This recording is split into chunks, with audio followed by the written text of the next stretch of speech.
Le récap info pour savoir et comprendre cette semaine avec Monique Limon, députée En Marche de l'Isère. Bonjour. Bonjour. Merci d'avoir accepté notre invitation. Bonjour à tous. Tous les 2 jours en France, un agriculteur se suicide. Les heures de travail sans salaire, l'endettement accablant, la paperasserie et les réglementations en tout genre, voilà ce qui plombe l'agriculture et l'avenir de nos éleveurs et cultivateurs. Comment faire en sorte qu'ils puissent vivre de leur métier? Quelle agriculture voulons-nous pour demain? Le gouvernement annonce avoir trouvé la solution. Un nouveau projet de loi, un projet de loi baptisé pour l'équilibre des relations commerciales dans le secteur agricole et pour une alimentation saine et durable. Un nom un peu compliqué, on en parle largement aujourd'hui avec Monique Limon. Vous êtes donc députée En Marche de la 7e circonscription. Alors c'est cette circonscription qui comprend notamment la plaine de la Bièvre, Saint-Étienne-de-Saint-Joire. Elle est assez vaste. Hein. Oui, il y a 108 communes, donc voilà, 100 villes-centres, hein, des gros bourgs. Et puis ça va quand même jusqu'au Rhône, du côté de Sablon, et jusqu'au une agglomération quand même assez conséquente qui est Roussillon, péage de Roussillon, Salles-sur-Sanne, avec sa plateforme chimique. Donc on n'a pas, j'ai entendu votre titre, on n'a pas que de l'agriculture, on a aussi une plateforme chimique et des entreprises qui fonctionnent bien et qui sont au top du top.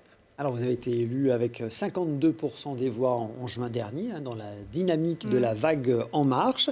C'est votre première participation au Récap Info, alors la tradition c'est de faire un peu mieux connaissance. Vous avez 64 ans, vous êtes retraitée de la fonction publique territoriale, vous avez été éducatrice spécialisée. Oui, c'est mon métier de base, j'ai exercé ce métier pendant une vingtaine d'années dans des internats qui accueillent toujours d'ailleurs des jeunes on va dire en grande difficulté, plus ou moins délinquants, plutôt plus que moins. Des adolescents. Hein. Des adolescents particulièrement, oui, très souvent des garçons. En Savoie, en Isère. En Savoie, en Isère, dans différents établissements. Et puis j'ai travaillé aussi, toujours en tant qu'éducatrice, à l'aide sociale à l'enfance.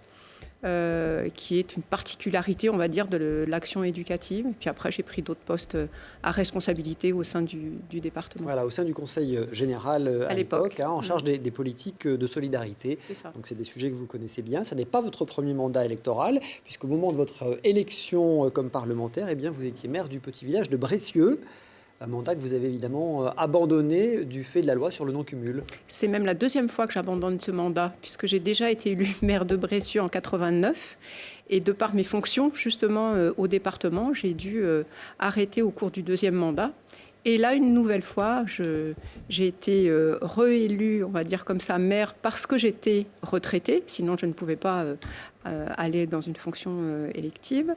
Et j'ai dû abandonner ce mandat de maire. Voilà. Bon, il y a combien d'habitants à Bressieux? Une centaine? Oui, c'est ça. Est-ce que c'est vraiment pas cumulable d'être maire de Bressieux et député à la fois? Alors, c'est ce que je pensais. Et j'ai révisé ma position au regard de ma disponibilité pour Bressieux, puisque j'avais dit au premier adjoint qui est devenu maire, en lui disant « mais je passerai le lundi après-midi, la mairie de Bressieux est ouverte, je passerai vous voir, je passerai vous dire bonjour ». Pas le temps. J'ai jamais pu le faire. Donc non, je pense que c'est pas cumul. Elle est utile, elle est valable. Oui. Côté positionnement politique, vous n'avez jamais été encarté, mais votre cœur, dites-vous, bat plutôt à gauche. Oui, c'est ça, c'est tout à fait ça. J'ai jamais été encartée, mais je suis issue d'une famille qui était plutôt effectivement à gauche et engagée pour le coup. Et voilà, je garde ces valeurs, je garde le cœur à gauche. Vous n'avez jamais été tenté par le Parti socialiste? Je n'ai jamais eu la volonté de prendre quelque carte que ce soit. Si j'avais eu à le faire à un moment donné, évidemment que ça aurait été vers le Parti socialiste. Qui vous a sollicité d'ailleurs? Qui m'a d'ailleurs sollicité. J'ai répondu favorablement en me disant qu'effectivement, sur cette circonscription-là, laisser une chaise vide du côté de la gauche, c'est quand même dommage. Mais pour tout dire, je partais pour un temps de campagne et puis c'est tout. Et puis, en étant maire de Bressieux, j'ai effectivement parrainé Emmanuel Macron, le candidat, parce que sa manière de faire, ses discours que j'écoutais avec attention, m'ont parlé, m'ont séduite. D'abord par rapport à la forme, dans le faire avec, ça allait bien avec ce que je suis et ce que j'ai été au niveau professionnel. Et du coup, j'ai parrainé Emmanuel Macron, et du coup, j'ai été plutôt vers En Marche que vers une autre forme d'engagement. Et aujourd'hui, certains vous diraient... vous soutenez une politique de centre-droit? On peut dire ce qu'on veut. Moi, je soutiens aujourd'hui des gens qui sont à la tête du pays, qui ont fait le pari du changement et qui ont fait le pari en faisant le pari du changement, d'accompagner vers un meilleur pour tous les citoyens de notre pays. Et c'est pour moi ça qui compte, mais vraiment.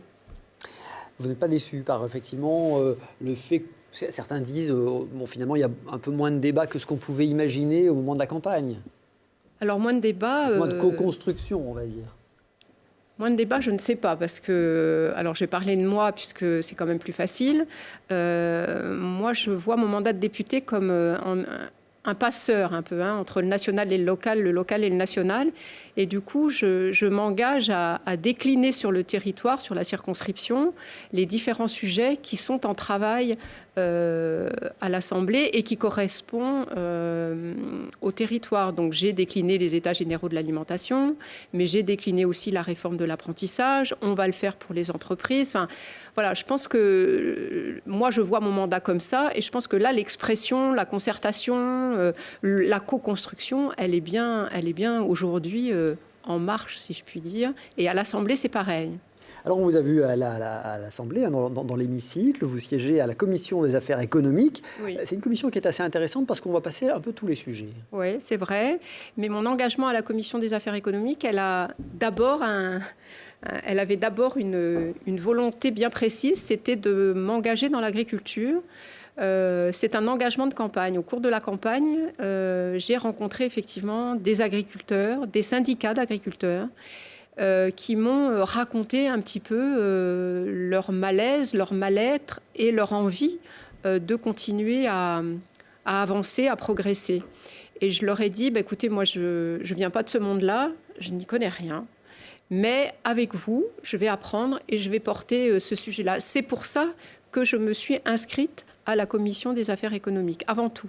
Alors, on va évidemment beaucoup parler d'agriculture dans cette émission. Simplement, votre premier souvenir du Palais Bourbon ? Mon premier souvenir du Palais Bourbon... Votre souvenir le plus fort ? C'est des séances dans l'hémicycle où, effectivement, par moments, il y a des vociférations, je vais dire comme ça, du brouhaha, qui parfois me déconcertent. Enfin, je pense qu'on pourrait travailler autrement, même si, bien sûr, que chacun peut exprimer ses avis. C'est la démocratie. Ça vous a surprise ? Oui, ça m'a surprise. À ce point-là, ça m'a surprise. Oui. Très investi dans les groupes d'études sur l'alimentation, sur la santé, sur les enjeux de la ruralité. On tourne toujours autour de ce cœur de métier, j'ai envie de dire.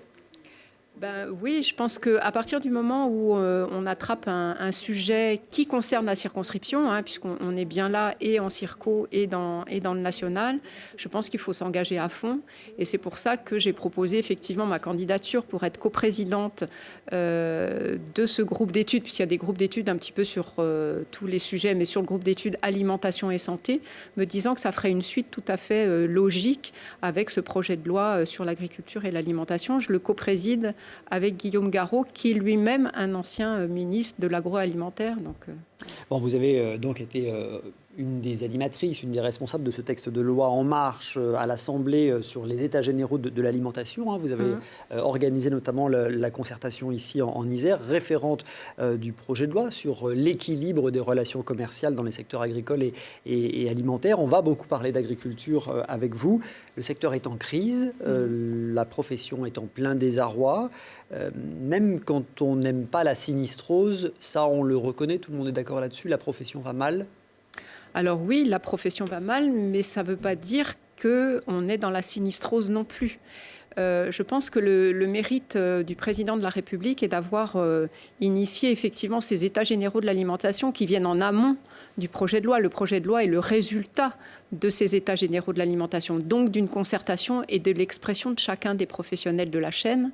Donc initier ces états généraux de l'alimentation qui ont permis effectivement en 14 ateliers nationaux, mais aussi dans des déclinaisons territoriales, régionales, de pouvoir recueillir le mal-être, mais aussi les savoir-faire de cette profession. Alors bon, on a là fait un constat du coup avec ces états généraux. Maintenant, on va quand même attendre le résultat législatif. Ça va arriver, le projet de loi va arriver à l'Assemblée dans quelques semaines.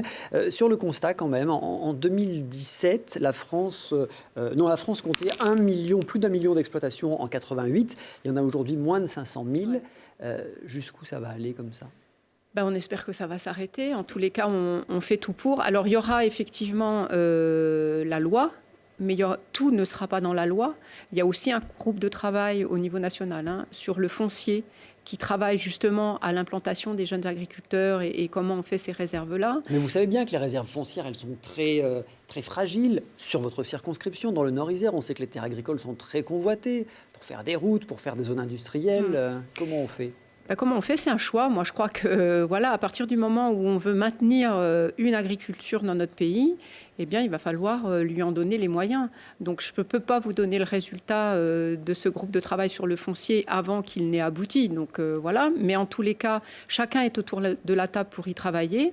Il y a aussi un groupe de travail avec Bercy au niveau de la fiscalité, parce que ça aussi, c'est quand même le nerf de la guerre. Donc, il faut y travailler. Et on aura, je pense, d'ici la fin de l'année, un certain nombre de choses, dont la loi, mais pas que la loi, qui permettront de corriger, si je puis dire, et d'apporter une évolution à ce monde agricole. J'évoquais en introduction le nombre de suicides qui est terrible, un suicide tous les 2 jours d'agriculteurs. Il faut dire que les agriculteurs ont beaucoup de mal à vivre de leur métier. 20% des exploitations ne peuvent pas se verser de salaire à leur chef d'exploitation.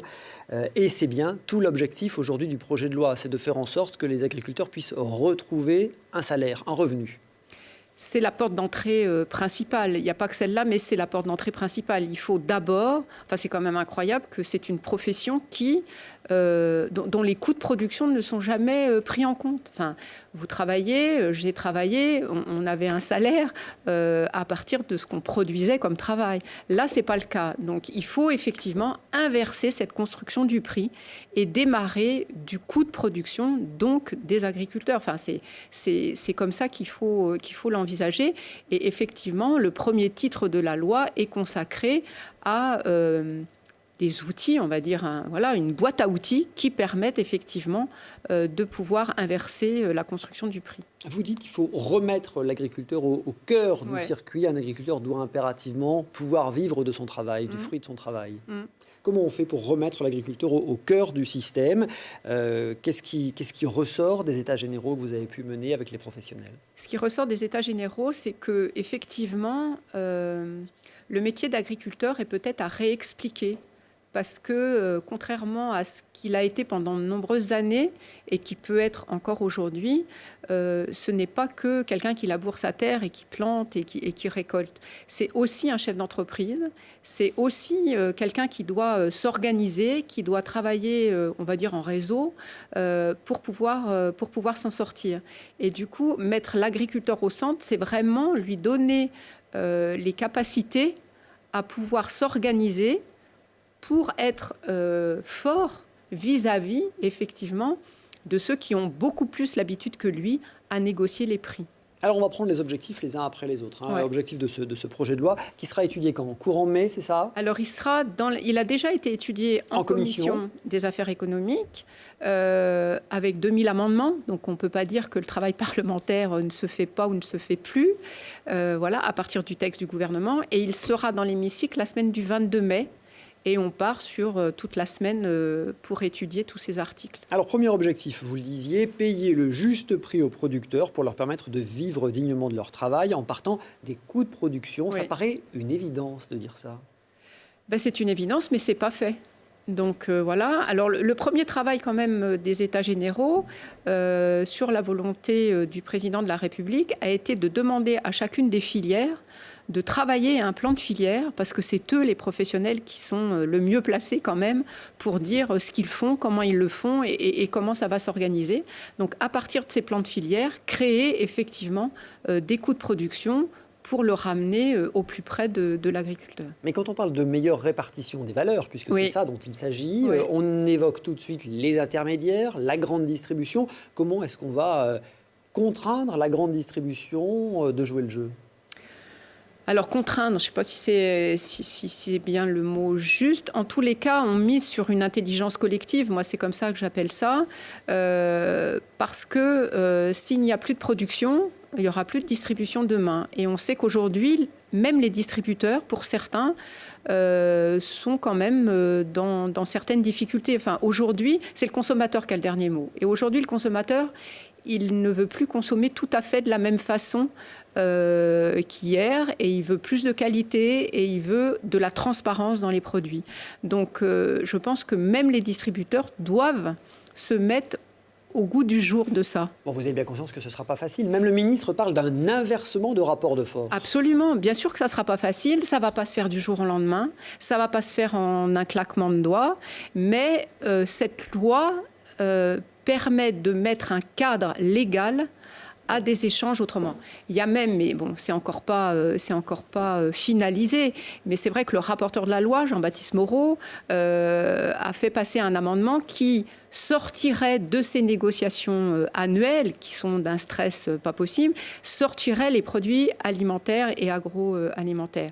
Pourquoi pas? On va voir effectivement avec Bercy si c'est possible, comment ça serait possible, parce que de toute façon, il faut des règles, même si ce n'est pas celle-là, il en faudra d'autres, pour voir si effectivement on peut permettre de s'en sortir de ce rapport de force complètement disproportionné entre des centrales d'achat qui managent tout et des producteurs. Mais justement, quand on parle de cadre légal, on imagine que des sanctions sont prévues. Oui. Il faut pouvoir sanctionner la grande distribution qui ne joue pas le jeu, qui fait par exemple des promotions abusives ou de la revente à perte. Eh bien oui, bien sûr. Donc on interdit effectivement la revente à perte.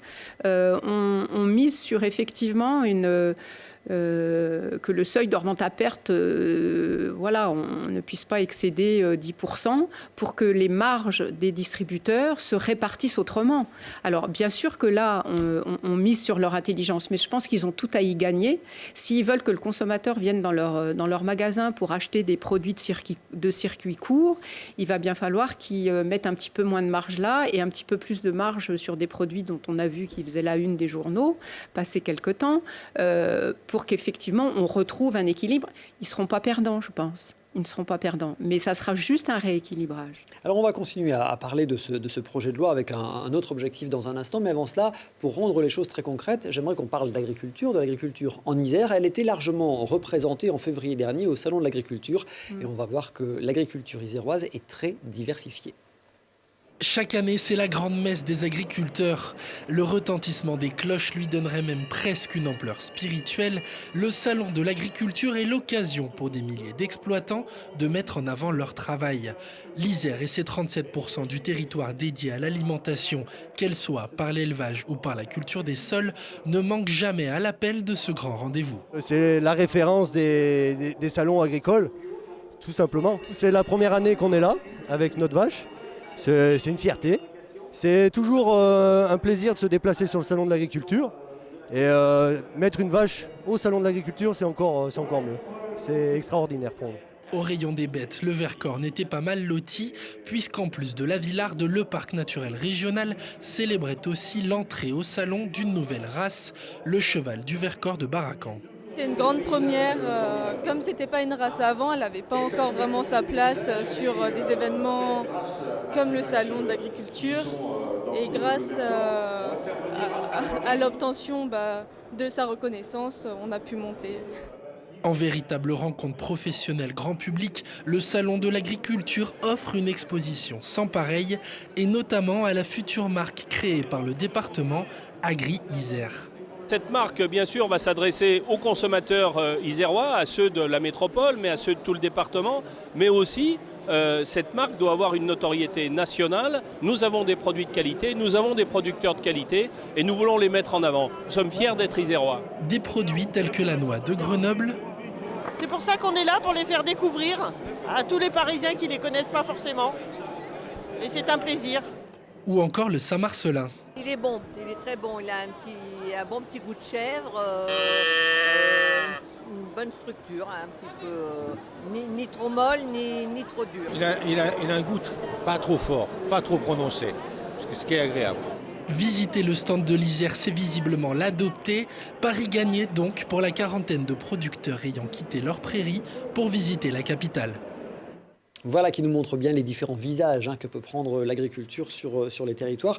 Madame la députée, on revient à ce projet de loi qui va être étudié à l'Assemblée avec un deuxième objectif, c'est de renforcer la qualité sanitaire, environnementale, nutritionnelle des produits. Avec, vous le disiez, un interlocuteur qui est à la base de tout, c'est le consommateur. Est-ce qu'il est suffisamment informé et est-ce qu'il est suffisamment citoyen ? Vaste question. Alors d'abord, je voudrais dire que par rapport au reportage au Salon de l'Agriculture, c'est vrai qu'on a vu des bêtes, du fromage, etc. Il n'y a pas que ça au Salon de l'Agriculture. Pour y avoir passé la semaine, il y a aussi tout le volet innovation, tout le volet recherche, tout le volet produit. Voilà, donc je veux juste souligner ça parce que le Salon de l'Agriculture, pour moi, c'était une première. Je n'y avais jamais été. C'est immense et ça concerne toutes les filières, mais vraiment toutes. Voilà, juste ça. Sur le consommateur. Sur le consommateur, oui, le consommateur, c'est lui qui choisit de toute façon à la fin. Ça, c'est sûr. Et encore une fois, je pense qu'on est à un tournant qui est déjà engagé, mais quand même à un tournant de l'évolution de notre société où, j'ai 64 ans, j'ai bien vu la consommation plus arriver, et voilà. Je pense qu'aujourd'hui, on redevient, je vais le dire comme ça, un petit peu plus raisonnable quant à notre consommation. Enfin, après-guerre et quelques années après-guerre, il fallait nourrir tout le monde, il fallait faire une agriculture de masse, etc. Enfin, il y avait vraiment besoin de ça. Aujourd'hui, l'agriculture est là, elle évolue et le consommateur attend effectivement de la production une meilleure qualité, une transparence. Mais il est prêt à payer pour ça ? Je pense qu'il Vouloir de la meilleure qualité, tout le monde est d'accord. Je pense qu'il est prêt à payer. Il n'y a qu'à prendre l'exemple de C'est qui le patron. Le lait à 0,99 le litre, eh bien les gens l'achètent. Et je pense que là, c'est aussi je pense que c'est une démarche et c'est une information. C'est-à-dire que le consommateur, il n'a pas du tout envie de payer sans savoir. En revanche, à partir du moment où il a la connaissance, où il y a la transparence dans ce qu'il achète, alors il est prêt à y mettre un petit peu plus. Et un petit peu plus dans le panier de la ménagère, ça se compte en centimes, hein, ça ne se compte pas en euros pour avoir effectivement une meilleure qualité. Et enfin, si je peux rajouter, c'est qu'aujourd'hui, les agriculteurs ne produisent pas que de la mauvaise qualité. Il ne faudrait pas me laisser faire dire ça ou laisser entendre ça. Il faut monter en gamme, il faut effectivement toujours s'améliorer, mais ça ne veut pas dire aujourd'hui, bien au contraire, en France, il y a il y a de très très bons produits et c'est déjà reconnu mondialement. J'entends votre optimisme, mais quand même, on remarque quand même que le budget consacré à l'alimentation en France a considérablement diminué ces 30 dernières années. Hein. C'est plus que 20% d'un budget moyen d'une famille. C'est vrai, mais à nous de faire en sorte, effectivement, de contrecarrer ça. Dans la loi, effectivement, il y a aussi un engagement par rapport à la restauration collective, parce qu'on se dit que ça démarre aussi des enfants. Hein, c'est une éducation que de manger mieux.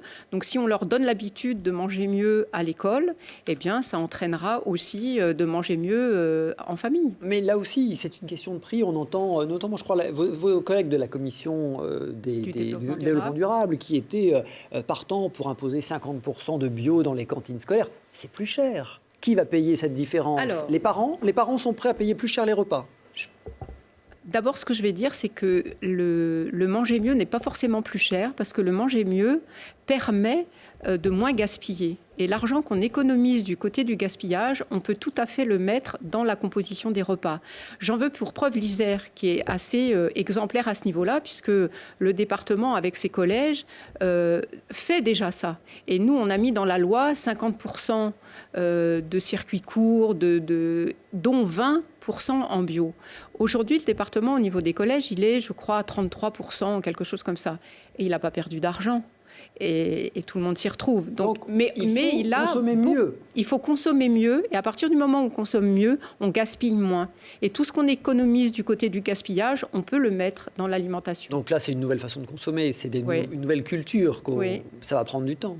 Ça va prendre du temps, mais on va le faire petit à petit. Et encore une fois, en démarrant de l'école, on mise effectivement sur la formation. On aimerait même bien, à un moment donné, que les repas pris à la cantine fassent partie, pourquoi pas, du temps scolaire et non pas soit un temps à part. Donc, moi, je crois qu'on est là-dedans. Dans la restauration collective, et un des amendements a fait dire aussi que ça sera la restauration collective publique, mais aussi privée, pour qu'effectivement, on inonde bien tout le monde de cette montée en gamme. Une alimentation saine, c'est aussi le fait de limiter le recours aux produits de traitement, aux produits chimiques, aux produits phytosanitaires. Les professionnels vous disent c'est cher de limiter les produits phytosanitaires. Le verre, c'est cher. C'est la présidente de la FNSEA qui l'a dit il y a quelques semaines en Isère lors d'un congrès départemental. Oui, auquel j'ai participé d'ailleurs. Oui, c'est cher, c'est vrai. On peut se passer de produits phytosanitaires en agriculture aujourd'hui pour faire de la grande production. Aujourd'hui, on ne peut pas se passer de tous les produits phytosanitaires du jour au lendemain. Ça serait un mensonge que de dire ça. D'ailleurs, le président de la République, en disant dans 3 ans, on arrête le glyphosate, il a tout de suite rajouté. Et pour les cultures qui ne le permettraient pas, il y aura forcément un temps de plus et on n'arrête pas un produit tant qu'on n'a pas la solution ou les solutions alternatives. Donc on est là encore une fois, on travaille en intelligence. Mais le fait de donner comme ça des échéances, même à court terme, ça pousse aussi nos chercheurs à chercher justement et à trouver des solutions alternatives. Parce qu'on ne peut pas en rester là. Mais d'abord pour les agriculteurs. Enfin, le premier touché par les produits phytosanitaires, c'est quand même bien celui qui les emploie. Donc voilà, il faut faire ça. Après, ça coûte. Oui, ça coûte. Mais quand on achète un produit aujourd'hui, il y a le prix du conseil qui est dedans, à voir comment on réussit à sortir de là pour qu'effectivement on puisse avoir une disponibilité d'argent pour pouvoir payer un conseil stratégique, par exemple, par an et laisser le conseil avec le produit. Quand on parle d'alimentation, on parle aussi de plus en plus du bien-être animal. Hein, oui. On le voit sous la pression des militants véganes. On parle de plus en plus de cette question. Votre commission des affaires économiques à l'Assemblée nationale a rejeté une disposition qui prévoyait d'installer des caméras de vidéosurveillance dans les abattoirs. Oui. Pourquoi alors déjà, le bien-être animal, oui. Vous ne trouverez pas un seul agriculteur qui dit « je maltraite mes animaux par plaisir et je les maltraite ». Enfin, donc s'il n'y a rien à craindre, pourquoi ne pas mettre de caméra ? Parce que si on met des caméras dans les abattoirs, puisque c'était dans les abattoirs, pourquoi on n'en mettrait pas dans les EHPAD, dans chaque lieu de travail ? Enfin, est-ce que vous imaginez quelqu'un travailler en étant surveillé du début à la fin de son travail ? Et puis pour faire quoi ? Qui va exploiter ces images ? À quoi ça va servir ? Je pense qu'une caméra n'a jamais remplacé du management, n'a jamais remplacé de l'accompagnement, n'a jamais remplacé un bien-être au travail. Parce qu'à partir du moment où il y a un bien-être au travail, où il y a de la formation, où il y a de l'accompagnement, alors il y a un mieux-être pour l'animal. Après on égorge des vaches toute la journée, c'est compliqué. Non, mais voilà, hein. Exactement. C'est compliqué. Effectivement, c'est compliqué. N'importe qui ne peut pas faire ce métier-là. C'est un métier qui est très, très dur. Et effectivement, au bout du bout, il y a la mort. C'est comme ça. Bon. Mais en même temps, on peut le faire le mieux possible, le plus correctement possible, et du coup, vivre son travail le mieux possible aussi. Soyons clairs, on a peur d'images qui sont inévitablement violentes. Oui, on ne visite pas un abattoir comme on visiterait un laboratoire ou je ne sais quoi. Enfin, c'était pourtant une promesse d'Emmanuel Macron, hein. Ce n'était pas une promesse d'Emmanuel Macron dans ce sens-là. La promesse d'Emmanuel Macron était de dire qu'il fallait améliorer les conditions de travail, qu'il fallait améliorer le bien-être animal. C'est ce qu'on a essayé de faire dans cette loi, puisque les sanctions sont là, elles sont doublées, hein, que ce soit en euros ou en injonction. Et quand on a rencontré, puisque la loi se fabrique aussi à partir d'auditions qu'on fait au niveau national ou au niveau local. Et quand on a reçu, puisqu'on les a reçus, les directeurs d'abattoirs ou les responsables, les filières, ils travaillent, ça existe déjà, mais ils travaillent déjà à une charte de bonnes pratiques qui serait affichée dans les abattoirs. Et nous, on mise plutôt sur un engagement et une intelligence de professionnels plutôt que de sanctions comme ça, aléatoires. Je reviens sur ce projet de loi que vous vous apprêtez à étudier à l'Assemblée. Certains lui font le reproche d'être un texte un peu fourre-tout. Et c'est vrai qu'on y traite, on l'a vu, des coûts de production, de l'information des consommateurs, de la valorisation du modèle alimentaire français, de sécurité sanitaire des aliments, d'accès à l'alimentation pour tous. On n'a pas peur que ça soit trop touffu, que ça fasse une usine à gaz dont il ne ressort finalement pas grand-chose ? Alors, il y a eu ces propos-là, puis il y a eu les propos inverses en disant qu'il n'y avait rien dans ce texte-là comparativement à toute la richesse des états généraux de l'alimentation. La vérité est au milieu, quoi. Voilà, la vérité est au milieu. C'est-à-dire que ce n'est pas un texte de loi que pour l'agriculture. C'est un texte de loi qui effectivement a deux titres. Un, sur effectivement ce qu'on a dit tout à l'heure, sur les conditions de rémunération des agriculteurs, etc., etc. Mais aussi, ça concerne l'alimentation. Et donc, qu'est-ce qu'on fait autour de cette alimentation et comment on progresse? Vous savez que vous êtes très attendu par le monde agricole sur Oui. cette question-là quand même. Hein. Ben oui, bien sûr que les attentes sont immenses. J'ai dit l'autre jour que le texte de loi ne pouvait pas traduire la richesse, l'émotion et les engagements qui ont pu se dire au niveau des États généraux de l'alimentation et que le texte de loi ne ferait pas tout. Forcément, il va y avoir une suite, et d'ailleurs c'est déjà prévu par le ministre Travert, à la fin de l'année, reprendre le bilan effectivement des États généraux de l'alimentation et de voir comment la loi y répond. Et bien sûr qu'on le déclinera ici en Isère de la même façon, puisque c'est notre manière de faire. Quand on évoque l'agriculture en Isère, ces dernières années, on évoque aussi la présence du loup dans nos alpages. Le plan loup de Nicolas Hulot prévoit d'arriver à 500 loups en France d'ici la fin du quinquennat.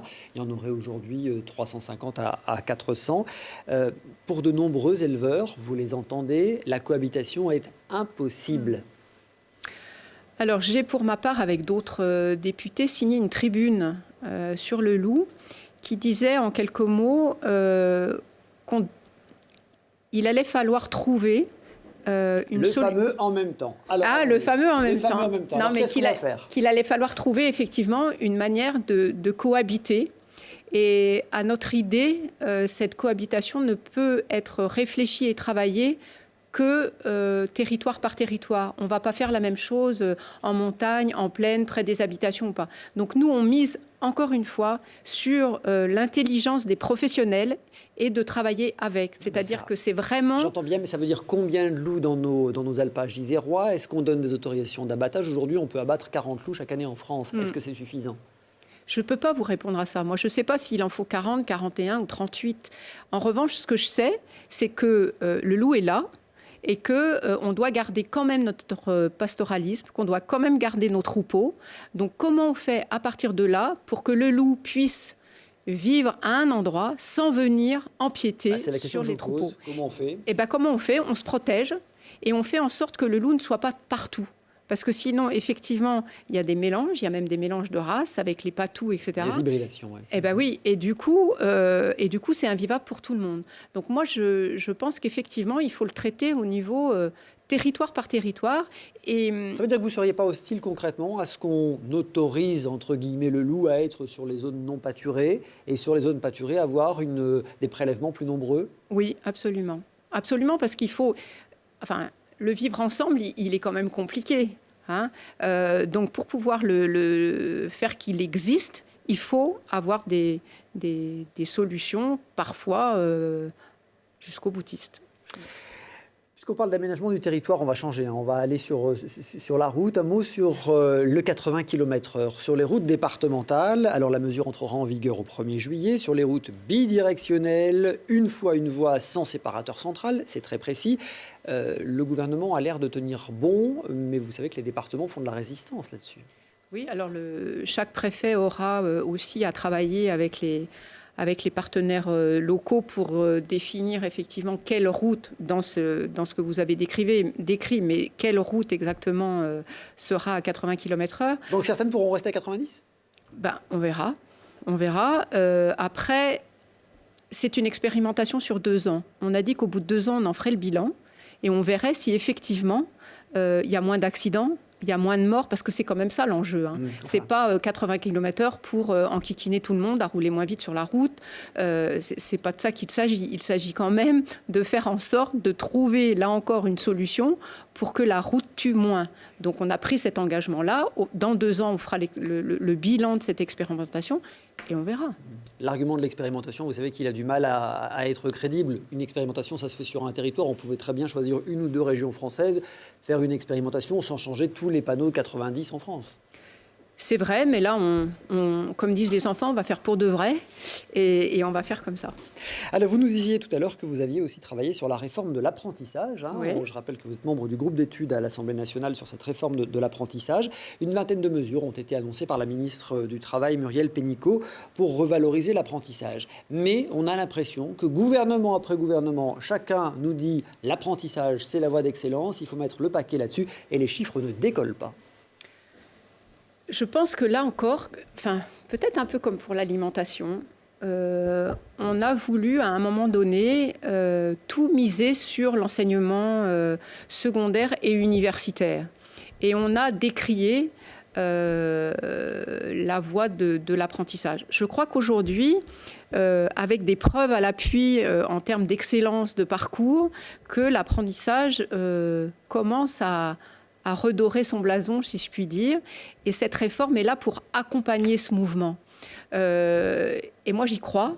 Et j'y crois dans le sens où non seulement il y a la réforme de l'apprentissage en tant que tel, mais il y a aussi la possibilité d'ouvrir et que les filières, que les cursus soient moins stricts, moins raides, et qu'on puisse aller d'un parcours, d'une façon de faire à une autre. Parce qu'on sait très bien j'allais dire un gamin, mais un adolescent, même un jeune adulte, il peut apprendre d'une façon ou il peut apprendre d'une autre en fonction de son parcours, en fonction de son âge, en fonction de ses expériences. Et je pense que cette réforme de l'apprentissage et de la formation professionnelle et de l'assurance chômage va bien au-delà de juste l'apprentissage. Mais néanmoins, l'apprentissage aujourd'hui, c'est de dire il faut coller aux besoins des entreprises. On ne va pas former les gens pour du chômage demain. Et puis, il faut être un petit peu... faut avoir une vue, quoi. De quoi l'entreprise va avoir besoin demain. Et à partir de là, on construit effectivement des parcours et on construit l'apprentissage. C'est pour ça que l'entreprise est mise au cœur de cette réforme. Les entreprises, vous les avez rencontrées. Qu'est-ce qu'elles vous disent? Elles vous disent que c'est de plus en plus compliqué de prendre un apprenti et c'est de moins en moins aidé. Il y a une fiscalité propre pour l'apprentissage. Il y a des financements propres qui sont régulièrement chahutés par les gouvernements successifs. Comment on va s'en sortir avec cette nouvelle réforme? Nous, ce qu'on veut faire dans cette réforme, c'est d'abord simplifier les choses. C'est-à-dire qu'il y a d'abord un apprenti, une entreprise, et ça fait un contrat, et ça fait un financement. Et c'est plus un financement pour 15 places dans tel CFA, pour telle filière, etc. C'est dépassé. C'est dépassé et je pense que l'entreprise, à partir du moment où elle s'y retrouve à ce niveau-là, c'est-à-dire qu'on répond à un besoin qu'elle a, alors ça va se passer autrement. Enfin, voilà, moi je crois en ça et les entreprises qu'on a rencontrées ne demandent que ça. C'est-à-dire que les apprentis puissent répondre à leurs besoins et puissent répondre aussi à leur engagement d'entrepreneur. Et parmi les décisions qui seront sans doute prises, la limite de l'apprentissage qui va passer à 30 ans au lieu de 26 aujourd'hui. On suivra évidemment ce projet du gouvernement. Un mot, on revient en Isère avec un dossier qu'on suit évidemment beaucoup et qui concerne votre circonscription. On a suivi l'évacuation de la ZAD de Notre-Dame-des-Landes, même si on a l'impression quand même que les régularisations seront assez larges et généreuses. Une autre ZAD est dans toutes les têtes ici en Isère, c'est celle qui est installée dans les Champs-Barans contre le projet de Center Parcs, sur le projet de Pierre et Vacances. Vous êtes pour ou contre ce projet? Alors moi, j'ai toujours dit que j'étais pour un développement économique de cette zone du territoire. Enfin, quand on va à Roibon, on voit bien, et ses environs, on voit bien que quand même il y a un développement économique à avoir. Alors, est-ce que c'est exactement ce projet-là qu'il faut? Pourquoi pas? Un millier de cottages.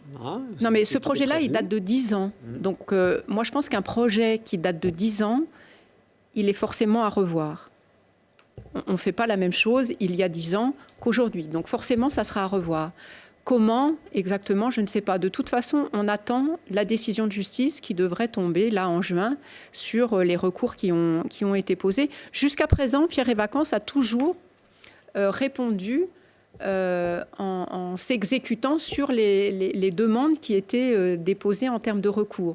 Donc, dont acte, enfin, je veux dire, voilà. Donc ça, c'est plutôt vertueux. C'est tout à fait vertueux. Après, en fonction de la décision de justice qui aura lieu d'ici l'été, je pense qu'il faudra se remettre autour de la table et voir qu'est-ce qu'on fait effectivement dans cette zone. Mais à mon avis, il ne faut pas être là aussi. J'ai rencontré des gens qui étaient pour et j'ai rencontré l'association qui milite foncièrement contre.